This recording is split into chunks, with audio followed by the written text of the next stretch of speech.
آج خطبہ جمعہ میں جس عنوان کا میں نے انتخاب کیا ہے کریم آقا علیہ السلام کی جماعت صحابہ میں ایک ایسی شخصیت کا ذکر جن کو اللہ کے رسول نے دنیا میں ہی جنت کی خوشخبری بشارت عطا فرمائی۔ یہ بات واضح رہے، اللہ رب العزت جل مجدہ الکریم نے انسانیت کی رہنمائی رہبری کے لیے بے شمار انبیاء کرام علیہ السلام مبعوث فرمائے،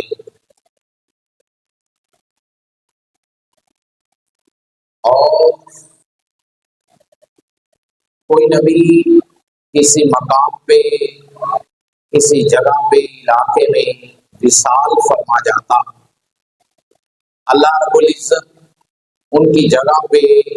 کسی اور نبی کو مبعوث فرما دیتا، بھیج دیتا،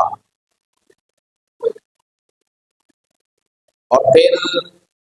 یہ سلسلہ حضرت آدم علیہ نبینا علیہ السلام سے شروع ہوا اور میرے اور آپ کے آقا مولا صلی اللہ علیہ وسلم تک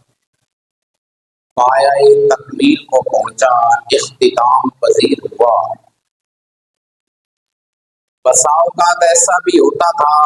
ایک ایک وقت میں ایک زمانے میں کئی انبیاء کرام بھی تشریف فرما ہوئے،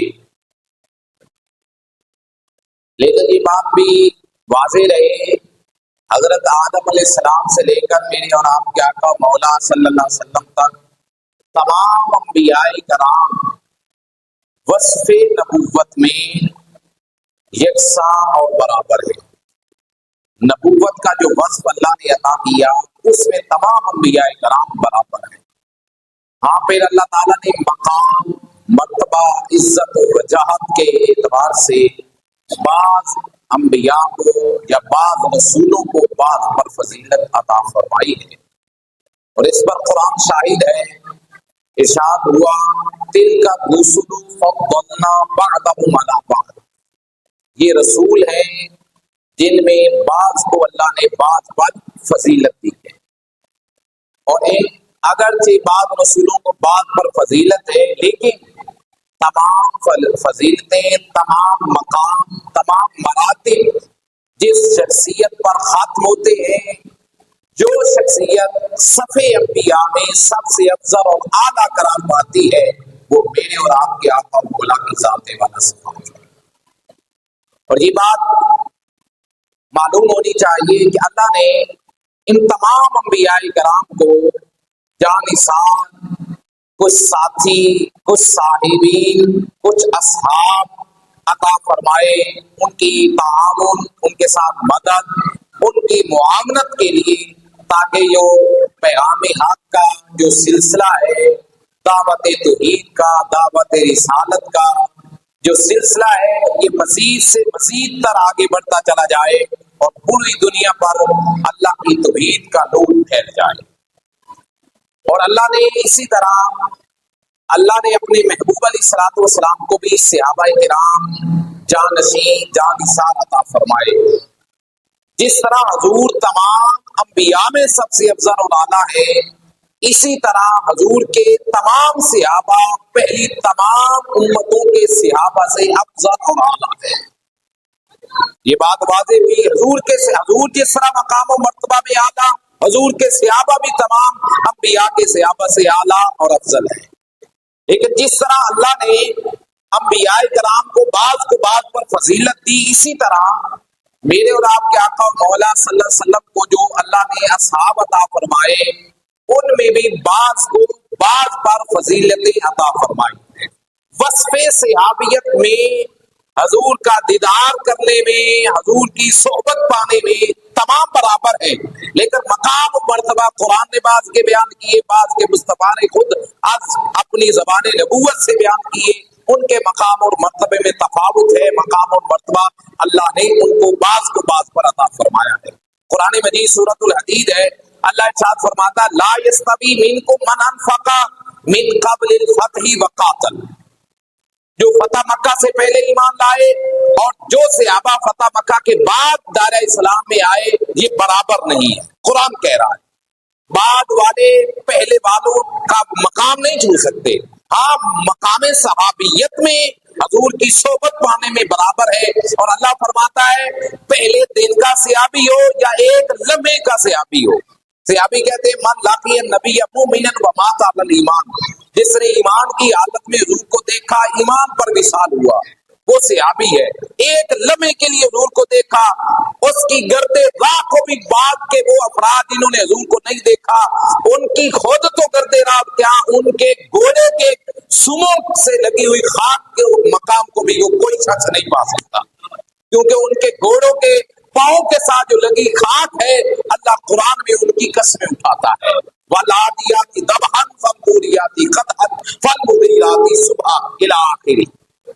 لیکن یہ بات واضح ہے، پھر مقام صحابہ کرام میں بعض کو اللہ نے جو فضیلت دی، پھر فتح مکہ سے جو پہلے آئے بعد والوں سے افضل ہے، لیکن یہ واضح ہے كُلٌّ وَعَدَ اللَّهُ الْحُسْنَىٰ، سب سے اللہ نے جنت کا وعدہ کیا ہے، رضی اللہ عنہم ورضوا عنہ، سب سے اللہ راضی ہے اور وہ سارے اللہ سے راضی ہے۔ اس لیے ہمارے بزرگوں نے یہ نعرہ دیا کہ ہر صحابی نبی جنتی جنتی، ہر صحابی نبی جس نے مصطفیٰ کی صحبت پائی، اور کیا چاہیے اس میں، اور کیا مرتبہ چاہیے۔ پھر فتح مکہ والے افضل ہے، پھر ان میں بیعت رضوان والے افضل ہے، اور پھر ان میں غزوہ احد میں جو شریک ہوئے صحابہ وہ افضل ہے، اور پھر ان میں جو بدر میں شریک ہوئے وہ صحابہ افضل ہے، اور پھر بدر والوں میں بھی جو صحابہ افضل ہے ان کو عشرہ مبشرہ کہا جاتا ہے۔ وہ 10 صحابہ جن کو ایک جگہ پر حضور علیہ الصلوۃ والسلام نے فرمایا ابو بکر فی الجنہ، عمر فی الجنہ، عثمان فی الجنہ، علی فی الجنہ، طلحہ فی الجنہ، سعید فی الجنہ، سعد فی الجنہ، زبیر فی الجنہ، عبد الرحمن بن عوف فی الجنہ، ابو عبیدہ بن الجراح فی الجنہ۔ ایک ہی جماعت میں 10 صحابہ کو حضور علیہ الصلوۃ والسلام نے جنت کا سرٹیفکیٹ عطا کیا۔ اس حدیث کے راوی جو ہے نا جن کو کہ 10 صحابہ کو حضور نے جنت کا سرٹیفکیٹ دیا، خوشخبری اور بشارت دی، اس حدیث کے راوی حضرت عبد الرحمن بن عوف ہیں۔ آپ بیان کرتے ہیں کہ 10 صحابہ کرام کو اللہ کے رسول نے جنت کی بشارت دی۔ صحابہ نے پوچھا کون سے 10 ہیں؟ نام گنوائے عبد الرحمن بن عوف نے، ابو بکر ہے، عمر ہے، عثمان ہے، علی ہے، طلحہ، زبیر، سعد، سعید، ابو عبیدہ ہے۔ ہاں ایک 10واں بھی ہے، ایک اور بھی ہے 10واں، ایک اور بھی 10واں۔ حضرت عبد الرحمن بن عوف کہتے ہیں 10واں کون ہے وہ؟ بتایا نہیں، تھے تو وہ خود بتایا نہیں، کہا کون ہے؟ کہا اس کو عبد الرحمن بن عوف کہا جاتا ہے۔ وہ ایک بات ہے، مطلب کہنے کا اپنا آپ چھپایا انہوں نے، میں بھی 10 میں نہیں ہے، ایک اور بھی ہے، پھر اسرار پہ بتایا کہ وہ عبد الرحمن بن عوف تمہارے سامنے موجود ہے۔ تو وہ 10 صحابہ، ان میں حضرت سعد بن ابی وقاص رضی اللہ تعالیٰ عنہ کا میں ذکر کرنا چاہتا ہوں، چند ایک ان کی زندگی کے پہلو آپ کے گوش گزار ہیں۔ حضرت سعد بن ابی وقاص رضی اللہ تعالیٰ عنہ حضور علیہ الصلوۃ والسلام کے رشتے میں ماموں لگتے، آپ کی جو والدہ محترمہ سیدہ عامیہ رضی اللہ تعالی عنہ قبیلہ بنو زہرہ سے تھی، اسی قبیلہ سے حضرت سعد بن ابی وقاص تھے۔ اور حضور علیہ الصلوۃ والسلام ایک دن مسجد نبوی میں بیٹھے تھے، سامنے سے حضرت سعد بن ابی وقاص آ رہے ہیں۔ حضور علیہ الصلوۃ والسلام نے فرمایا سعد بن ابی وقاص میرے ماموں ہیں۔ حضور نے خود فرمایا سعد بن ابی وقاص میرے ماموں ہیں، کائنات میں ان جیسا کوئی ماموں ہے تو لے کے آؤ۔ حضور جن پہ فخر کرتے ہوں کہ یہ میرے ماموں ہیں، کائنات میں کسی کا ماموں میرے ماموں جیسا ہے تو لے کے آؤ۔ تو حضور کے ماموں حضور جیسا کوئی نہیں، حضور کے رشتے داروں جیسا بھی کوئی نہیں کہنا،